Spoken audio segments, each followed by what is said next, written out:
All right, it's another episode of the Pin High Podcast presented by Golficity. We're going to be talking about Phil's win at the PGA, 50-year-old, oldest to ever do it. And we're also going to be looking ahead to the Charles Schwab this weekend in Texas. So let's get into it.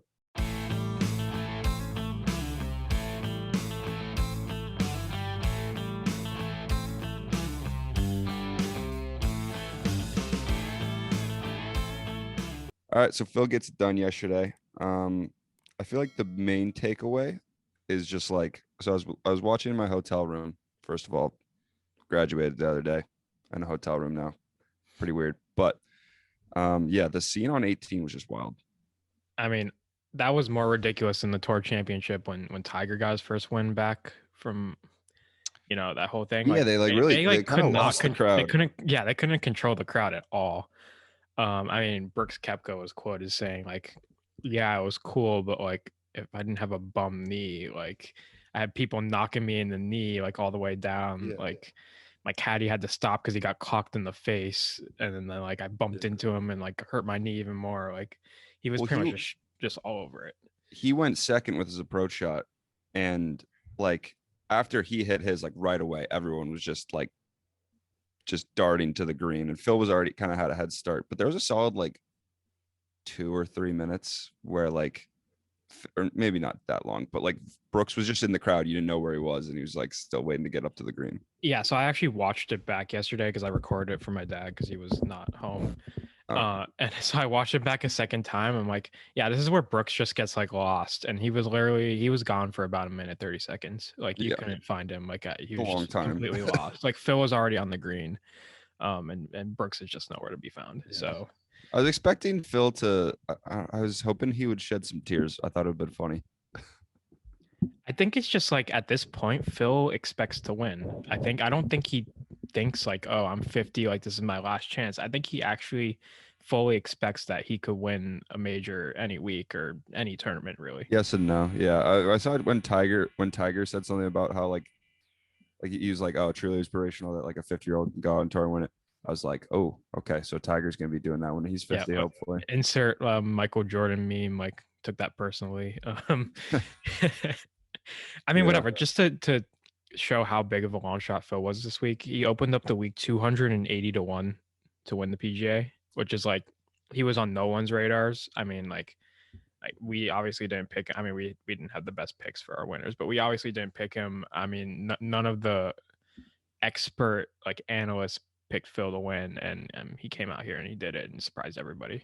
And it's one of those things where it's 281, and it's like, if you throw $10, how much is that? Like 2,800? Yeah. Is that math? Yeah. It's one of those things where it's like, I bet so many people just did that because they saw that and they were just like, why not? Because like it's not like Harry Higgs came out here and won it. Speaking of Harry Higgs, had a top 20 bet on him, and what he come T3, T4, something like that. He had an electric close to round 3. Who, Higgs? Yeah, I think he birdied 17 and 18 in round 3. Oh, I did see that. He made like a 80-foot putt on like 17. 17 all week was playing crazy. I mean, yeah, it was unreal. Like I would get up to that hole and wouldn't know what to do. Well, yesterday it was with the wind. So like yesterday it was like 230 playing like 210. And then the days before that it was like 220 playing 250 or something. Yeah, dude. Everybody was hitting like 3-iron or like hybrid off of that. Joel Damon like pulled his 3 hybrid just like into like the grandstand, and then he was like going over and talking to the foreplay boys. Like, yeah, this is tough. I mean, our guy Pete Ballo, he made an 8 on that hole. His second day. Yeah, that was kind of what ruined him. Because I saw he shot 3 over the second day, but I think he shot the first day, like he was like 4 over the first day too. I mean, he played pretty well except for the par 3s. Apparently he was like, my dad said something like he was like 15 over par in the par 3s, and then like pretty solid everybody. Like there's a lot of people. I mean, I had the best bet of like no hole in ones, because I feel like that was, I mean, you had to hold your breath at least 5 times during the tournament. Now that I think about it, it was a little bit lucky because there was the Cameron Smith one that hit the pin. And there was just countless other occasions where I was like, oh, that was close. Webb Simpson, I think, almost had Yeah, one. just rolled past like 3 of them. It happened a bunch of times. Like you got a little lucky with that. A little bit. I mean, just going back to Phil for a second, is this his most like impressive major performance ever, do you think? Well, to be fair, I wasn't really like a big like fan of golf the last time he won a major, so I have no clue. But I'd say yeah, I'd be doing it at 50 years old. I mean, yeah, that my take on this is like, I mean, listen, he's 50 years old. He transformed his body. He transformed, I mean, everything, like his game. He worked on his distance. He worked on everything kind of to get to this point. And I mean, Phil was a major Because he had champion. to, he had to do it to catch up Yeah, with everyone exactly. else. Phil's a Yeah. major champion at the longest major championship course ever. Like, who would have thought? Beating I the mean, he was, bookie tweeted something about about how he was like, yeah, but Phil doesn't actually have the body of like a 50-year-old. Like he was like, health is wealth. Like he just spends money on his body. I was like, all right, that's well, he did interesting take. an interview with the Golf Channel a little bit later on after, and Brando was like, okay, like what's the food that you gave up that like that you like missed the most? And he just goes, oh, I miss all of them because I fast 36 hours a week. What? Literally doesn't eat for a day and a half I didn't know every that. week. Is that like, was that public knowledge before that? Maybe I don't know. That's the first time I heard about that, but like I'm like that's crazy. So I he feel like literally, maybe it makes sense because he had that, he does that coffee thing where he probably he probably drinks like only coffee during that time, yeah, probably. I mean, which probably crazy. makes you feel awful if you're just drinking coffee for 36 hours and that's it. I guess. I mean, it is crazy to think that Phil was winning a major this week with all the young players out there. And like, listen, you had JT, you had DJ, you had Xander. They all got cut. Top 5 in the world all got cut. So it obviously wasn't an easy course. And I mean, Phil just had it this week. I mean, he was even out driving Bryce, like hitting those high, nasty bombs, like activating the The thumbs, hellacious activating the seeds. calves, hellacious seeds. Like he was doing that all this week. And Yeah. just like to think about Phil, like the last couple of weeks, the last year or so, falling outside the top 100. You know, he shows flashes. He plays good rounds every once in a while. I mean, Charlotte a couple weeks ago was first round leader, Wait, did but he it always falls apart at some point. did he qualify because of this for the US Open instead of He having did. to get the invite? Yes, he could rip up the special invite now. That's nice. That's good. He should sell it as like an NFT, but Yeah. yeah. As an NFT. Yeah. I don't think if it is virtual, I guess. I don't even know how NFTs work, to be honest. But I also saw something that he's the last amateur to win a PGA Tour event, and now he's the oldest, like guy to win a major. Yeah, I win a major. So absolutely crazy. And if you look how at the old leader, Stuart Sink? Stuart Sink's not older than he is, I don't think. That's crazy. Stuart Sink seems like an old man. Well, yeah, because he's bald and like he's old, obviously. Like I think he's 40, I guess it's just because he's 48. He's 48. Phil would look older if he wasn't in shape, like he wasn't most of his career. Phil is 2 years older than Stuart Sink.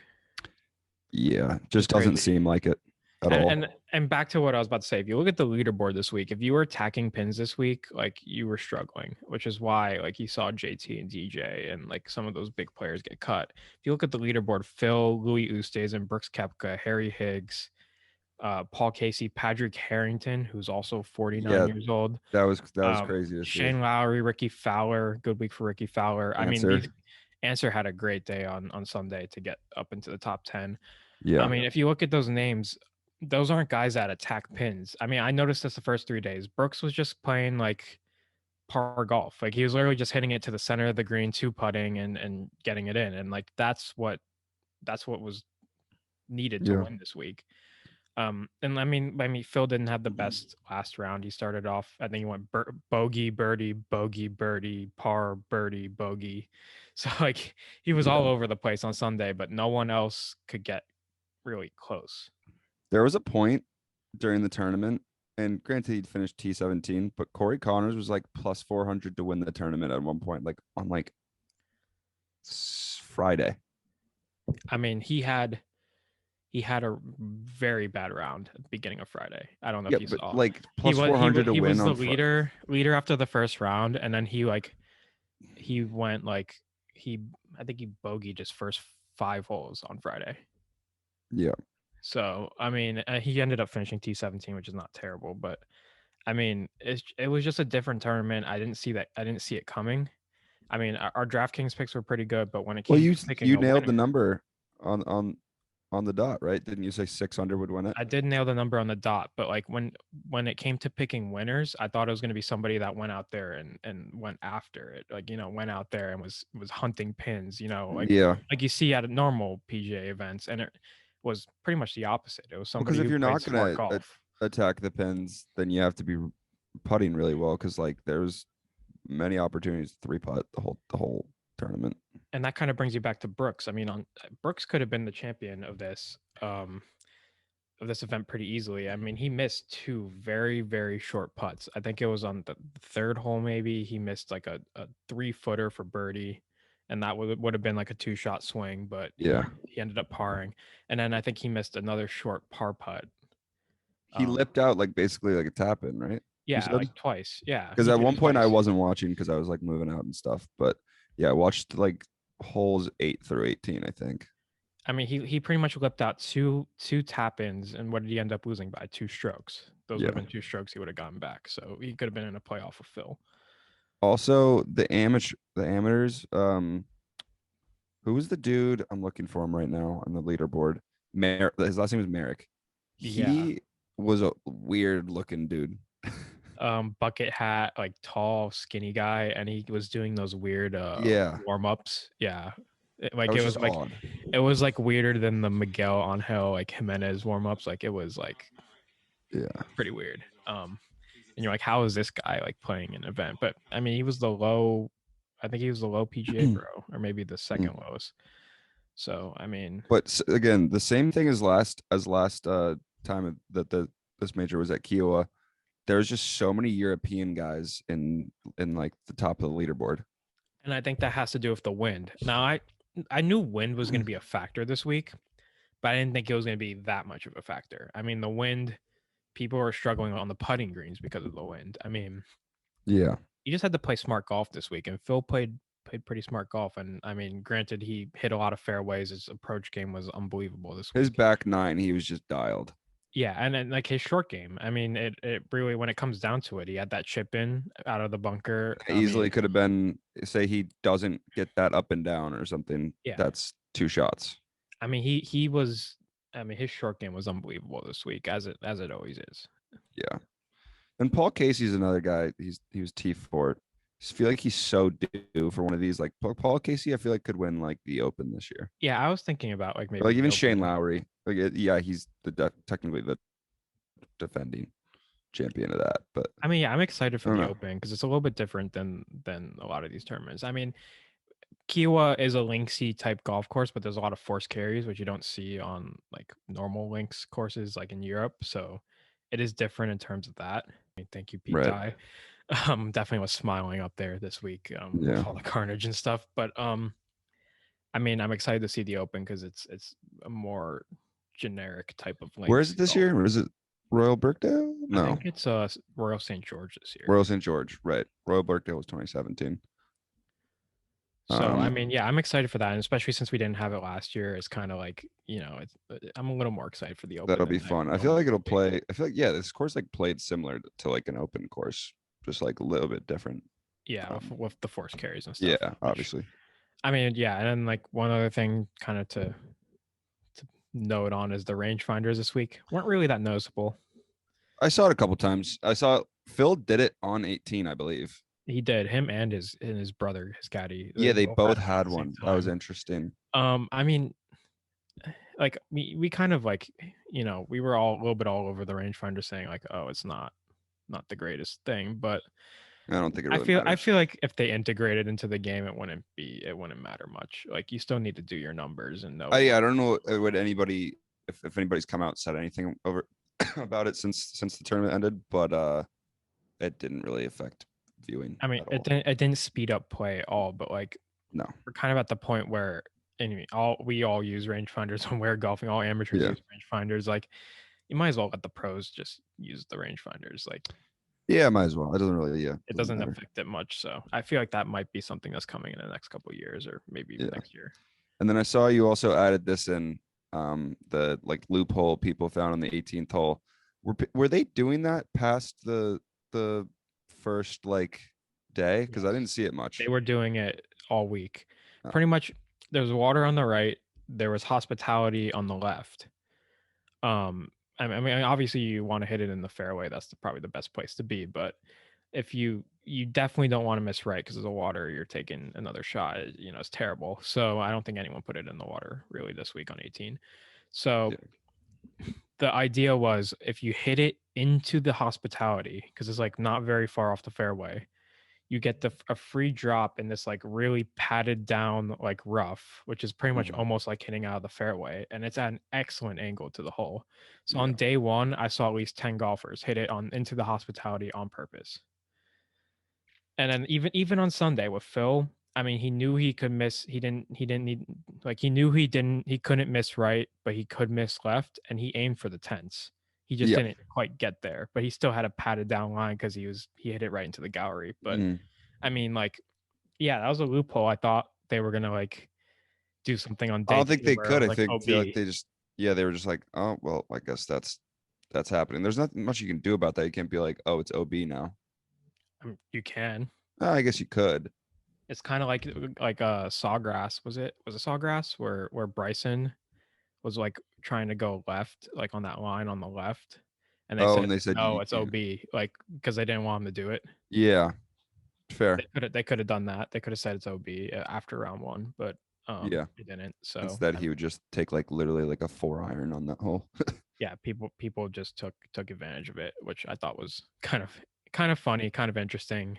Yeah, just kind of yeah, it It's was weird. amazing how they find these loopholes like so quickly. You know, like that's something I would have never really thought about, but like word spreads around so fast. Yeah, because someone probably did it earlier in the day and it like worked out, and then it started. Everybody was just Yeah, yeah, spreading it down. So do we want to move into people's champ of the week? sure.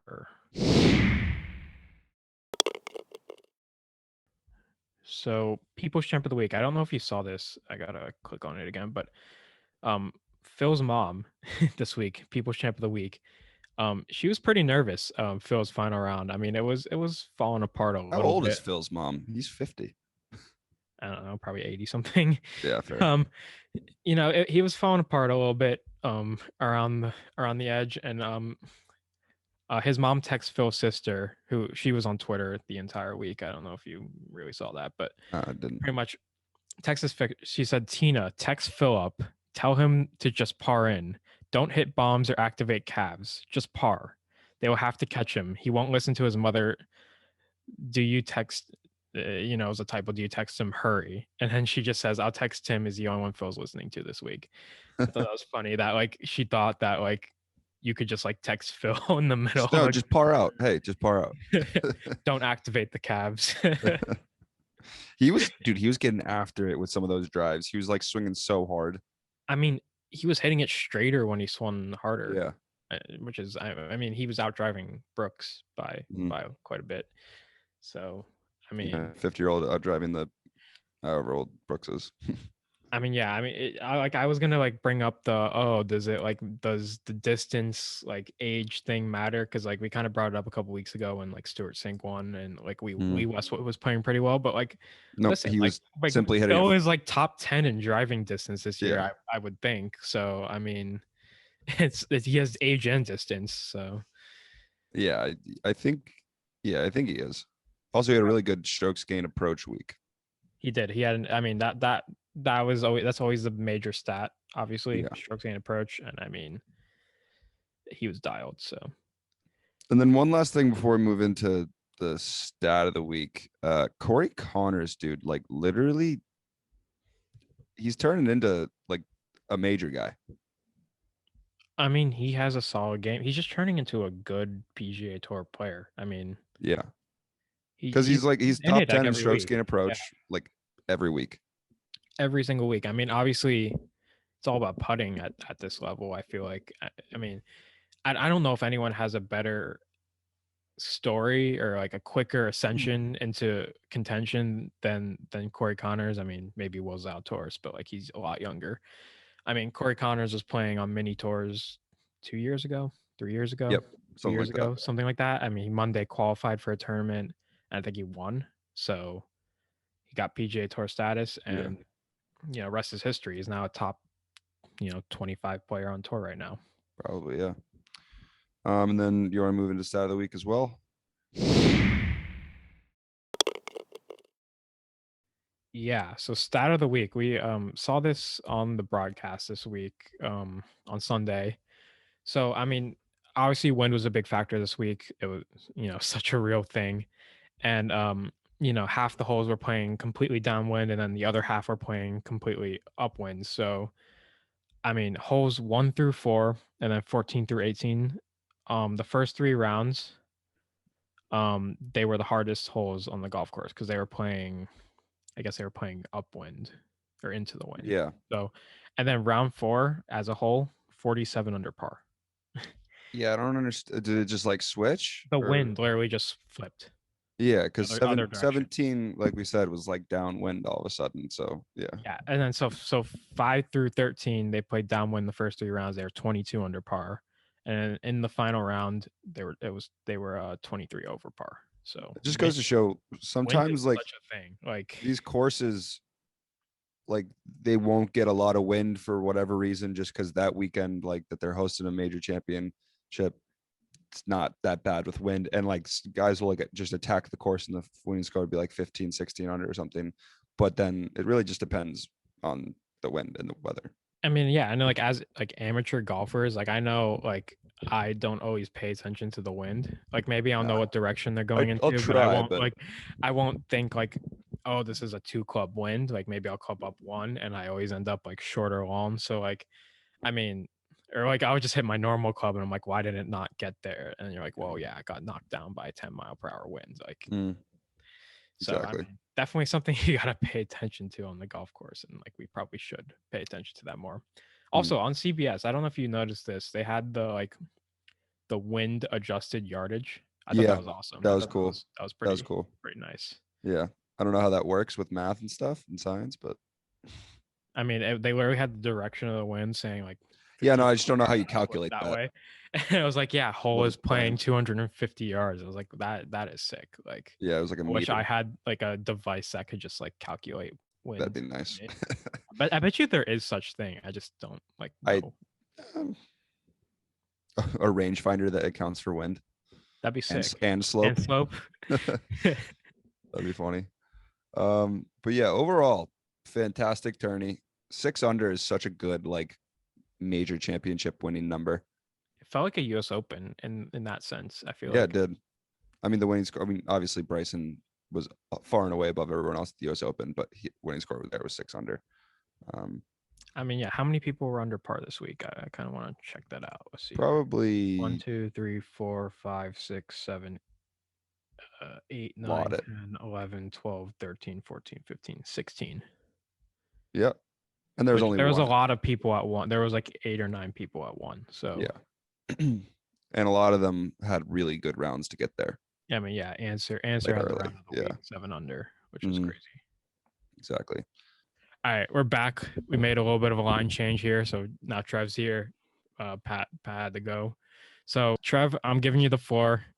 You got your PGA Championship, thoughts for a little bit, and then we'll get into picks. PGA, Phil, unbelievable.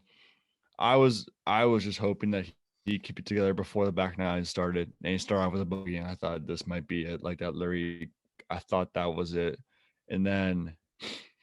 Well, Brooks just looked awful, as you probably talked about. Couldn't make a putt. Couldn't make a putt. I've never seen him putt worse than I have this past week. I really don't like. He usually is so good around the greens and pressure packed putts that he needs to make for par, for birdie, and in these situations, and he just could not. He could not do it. I don't know what it was in his irons, had to do with his knee? His shot selection, maybe didn't like, but like not like putting wise. I don't think it had anything to do with his knee. I think just like maybe couldn't reading bend down greens, for the reads. he couldn't read the greens that well. Yeah, but he couldn't even, like he said, He said the other day after Saturday, he said he played so poorly and he couldn't get the speed right. And then you see him on the putting green after the round trying to get the speed right, and he still didn't get the speed right. His Right. putter's still so far off. Like there's no so many of them, you just knew he wasn't gonna make them, and it was just I it mean, was easy. They basically him and Louis gave it to Phil pretty much. Louis made a run at the end, but they gave it to Phil. Like when Louis hit in the water on, I think it was 12 or 13. I can't remember which one. It was Phil hitting the water on 13, but Louis hitting the water on 12, and it was 4-shot lead again. And it was like it was over. It was pretty much over at that point. yeah, I mean, I thought Brooks was going to be able to stay with him throughout the day and even maybe overtake him, but that just never really happened, which is weird for Brooks Koepka in a major. I mean, maybe it was his knee, maybe it was not. Regardless, he only lost by 2 strokes. Not playing his best at all. So I'm curious to see how the U.S. Open goes for Brooks. Oh, definitely. I think that from what I've heard, the greens aren't really the easiest to putt on, so that might make a difference. But I mean, talk about Phil's out driving Brooks. Phil's doing the amount of thumbs up he gave on the golf course was unbelievable. This might be this is up there. Yeah, the thumbs were definitely activated on Sunday. But this is up there with Tiger 2019 and when he won at Tour Championship, obviously, because the crowd was awesome. A little bit crazy, but okay, I'll take it one step further. Comparing Tiger and Phil, because Pat and I didn't really do this. Tiger's Masters win or this win for Phil? Which one do you think is more impressive? More impressive? Maybe it might be this one. More impressive, just because Tiger was actually somewhat in form and expected to play well in that match. Nobody picked Phil. Nobody thought Phil was going to do this. Nobody thought Phil was going to win again. He's playing on the Champions Tour and comes out and wins a major again. Like that. That's unbelievable. And at 50 years old, it's just it probably the only person that could probably ever do it again would probably be Tiger, and who knows if he'll ever play again. So it's just. I mean, yeah, my take on it, I said it something similar a little bit earlier, but I think this is Phil's best win ever, just to do this at the age that he did it. And then comparing it to Tiger, I mean, Tiger did it at Augusta. I mean, he knows Augusta like better than anyone else. So, I mean, he could go there and win. And I bet on Tiger that week, I believe. And his odds weren't that long. Phil was 280 to 1 this week. So, I mean, that's kind of how I put it into perspective. I think this was pretty impressive. Not to take anything away from Tiger's. No, not taking anything from Tiger's comeback in general was impressive, but he was rounding into form. He was expected to play well. Phil was just you had no idea this was coming, and and the way he played, the way he drove, I think he was first in strokes gained tee to green, which he was in the whole field, which is absurd for Phil. So I think it's definitely his most impressive win. If it was the Master, like Tiger is at the Masters, was I think a cooler moment, and this is obviously an awesome moment. But I think Phil winning, I think this was more impressive than Tiger, especially because he's 50 years old too. It's just everything about it. It's just unbelievable. Yeah, and hopefully it's not the end. Hopefully, I wish the one thing I do wish that was different. I wish this was the U.S. Open for Phil. Yeah, that would have been. I wish this. I mean, who knows? Torrey Pines, couple weeks. Yeah, Torrey Pines. Who knows? He's won on Torrey Pines before, so he could do it. And then I was listening to another podcast earlier. They play like the Country Club, and then L.A. Country Club, and then Pinehurst. So he's played Pine in 4 years, 3 years, I guess now. Yeah. Pinehurst, like he's a shot second there. I mean, it's definitely a big boost for him going into the U.S. Open, having won an event, knowing that he could do it at this age. Not that's just coming out of nowhere. I mean, he's playing this week. He said he's playing this week, and he's going to take a couple weeks off. So we'll see how he plays this week. But I mean, yeah, I'm excited for that. So get the right, Phil. Get that if he has that drive back for at any point, then he could win that tournament. He could win the U.S. Open. We'll see. He's I Yeah. mean, he's hitting that. He was hitting that right down the middle every single time. It was awesome. Unreal. So that was my Phil rant, I guess. Yeah. So I'm not going to be here for the picks, but we'll get right into that now. And then, yeah, I'll have my picks in there.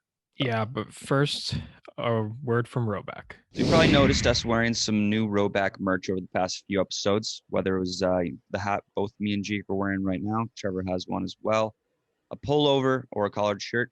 We're partnering with Roback in 2021, and we couldn't be more excited. So head to the link in our bio, add the Roback merch you want, and you'll get 15% off just by using the link. So enjoy and crave activity. So now, you guys have all been waiting. Let's get into skins. First, the course preview. So the course preview that we had the Charles Schwab Challenge this week at the Colonial Country Club. It's par 70, 7,200 yards, but it plays a little bit shorter than what the yardage is. I mean, most of the par threes are pretty long. The par threes, all four of them are over 190 yards. So that's where a lot of this distance comes from.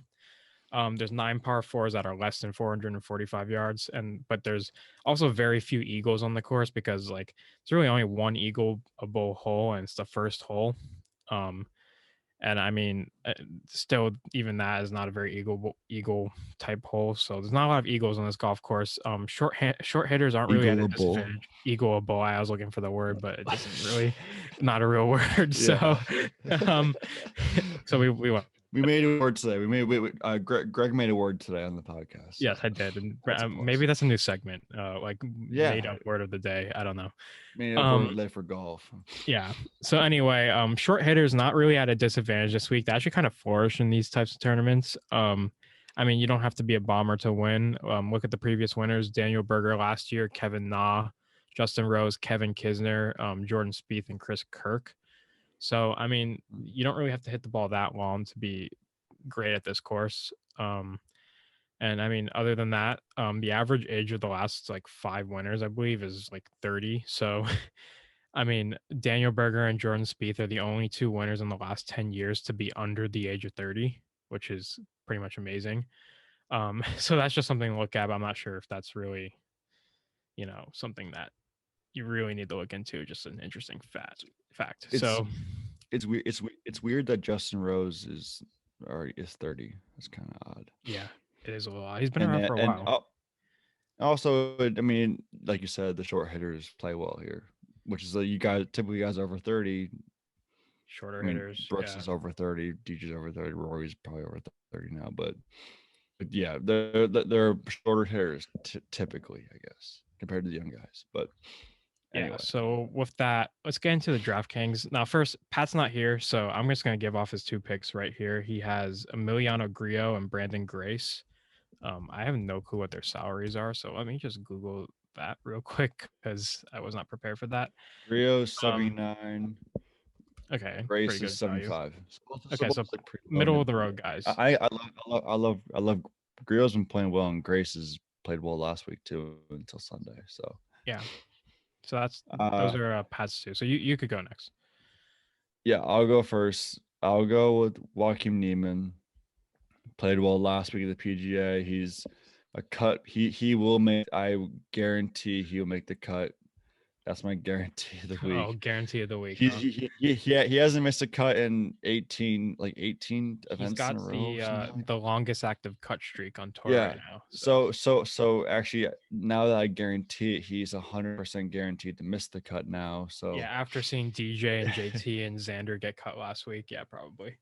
Yeah, he'll probably get hit, but pretty good value. I think he's 9,300, which I think he has a good chance to win this course too. I think he's a great iron player, so I think he's a great chance to win. And I think he'll thrive at a course where irons are valued, and just being controlled off the tee. He's been doing that for weeks now, months now, it seems like. So I like Niemann a lot this week. Yeah, I like that. So I'm going to go with Brian Harmon. He's 8,000. He's been really good this year.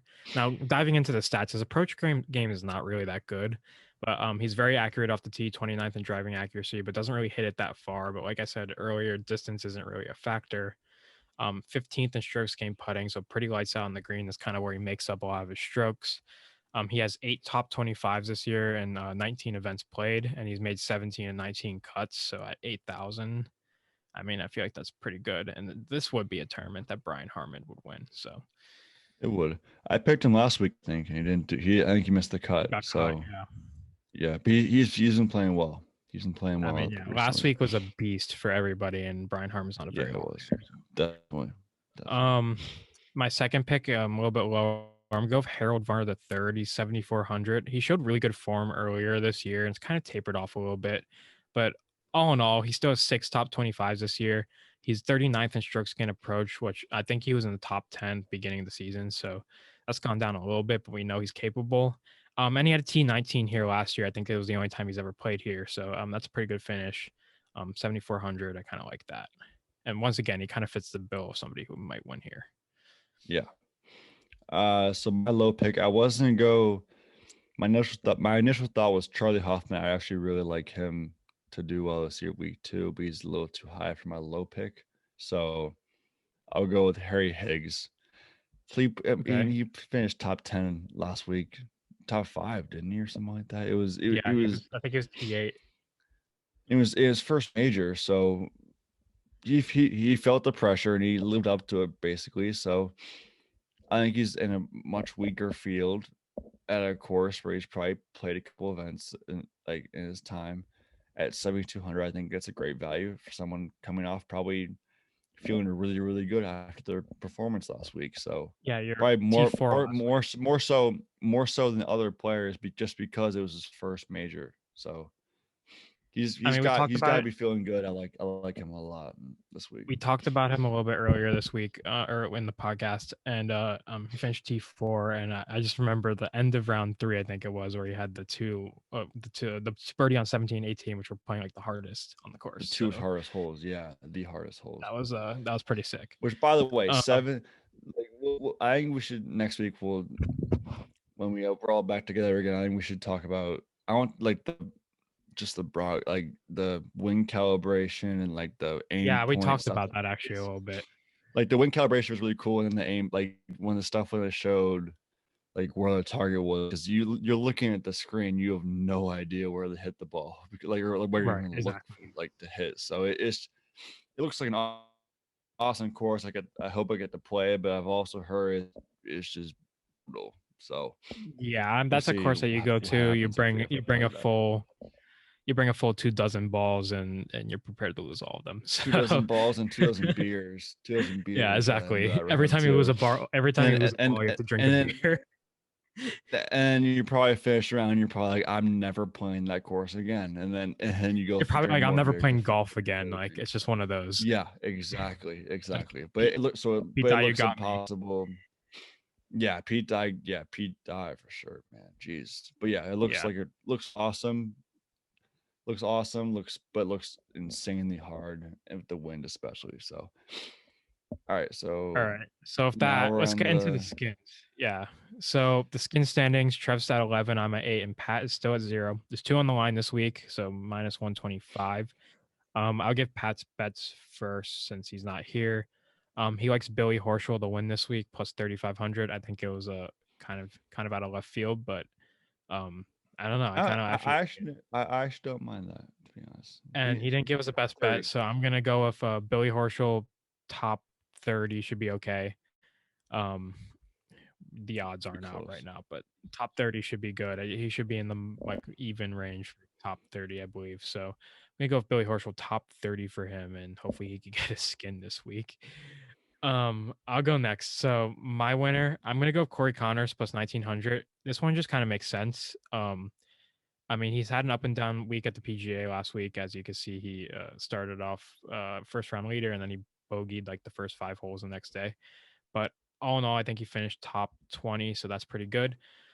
He's been an elite ball striker all year, and I mean that's just kind of what he's known for now. His putting got hot at the beginning of the season. It's kind of cooled off a little bit the last 2 to 3 weeks, but if he putts okay this week, I think this is a course that he could absolutely win at.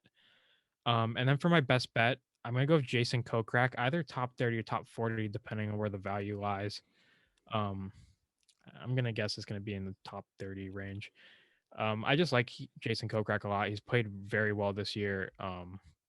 and he's been pretty consistent, finishing near the top of the leaderboard. So Jason Kokrak, top 30 or 40. All right. Can I make an amendment because you don't know the value on Kokrak? Yeah. We don't know the value on Billy Horschel top 30. Can I just say Neiman top 30? He's plus 125 for top 20. I'm just gonna assume he's close to Yeah, that minus should be 125 for. Yeah, that should be Okay. around it. It's a makeshift best bet this week for all of us. But my winner, I'll go with Abraham Answer again. Your I think guy. it's a place where he's gonna win. I think back to, was it last year that it was Daniel Berger versus and like Schauffele and Morikawa battling it out kind of. Yeah, this was the Berger kind of first. came out of nowhere. This was the first tournament back from COVID last year, if you remember. Yeah, so it just makes that's what yes, exactly. So it makes me think of ball strikers like those guys. So I think Answer again has a decent shot to win, and he played 7 under last yesterday at the PGA. So Yeah, I mean, like unreal. it was like it was like I looked up and I looked at the scoreboard after I finished like caddying, and he was 7 under. He was back to 1 under. It was crazy. Unreal. So Yeah, and they didn't show like I like him a lot. Yeah, no, they didn't show the broadcast. They don't show anyone besides, obviously they can't show him besides Phil, but they don't show anyone. Yeah, and just to add on to that, he finished T14 here last year at the Charles Schwab. So oh, good, even better. I didn't even know that, but even better. So I love him. And Neiman top 30. I really do love Neiman. He's just one of those guys who's consistent. You know what you're gonna get. You know you're gonna get a made cut, and he's not just made cuts. He's finishing top 20 a lot too. And good fields. It's a little bit of the weaker side of fields. yeah. So I'm I'm a favorite though, which I think it's kind of crazy. I'm amending the Not crazy, but like you're amending the best bet.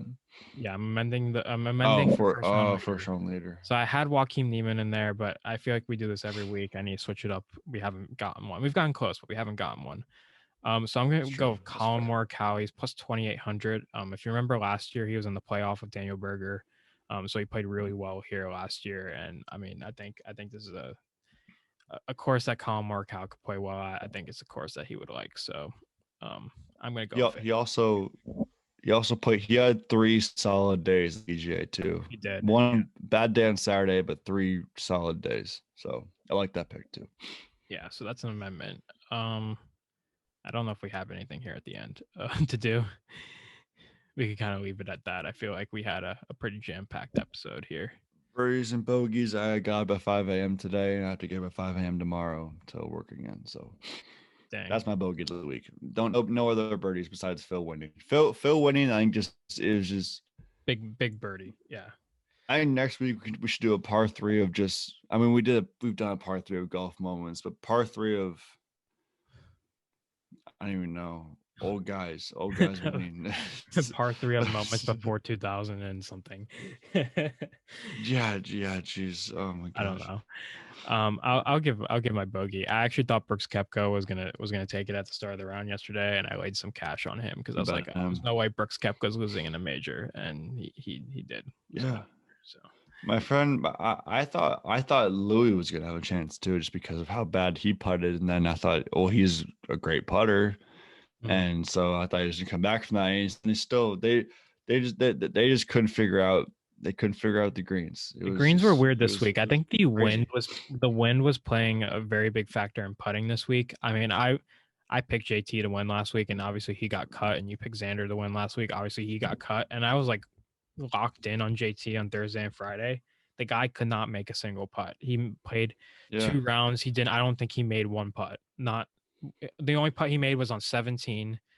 He made a birdie on 17. He needed a birdie on 18 to make the cut.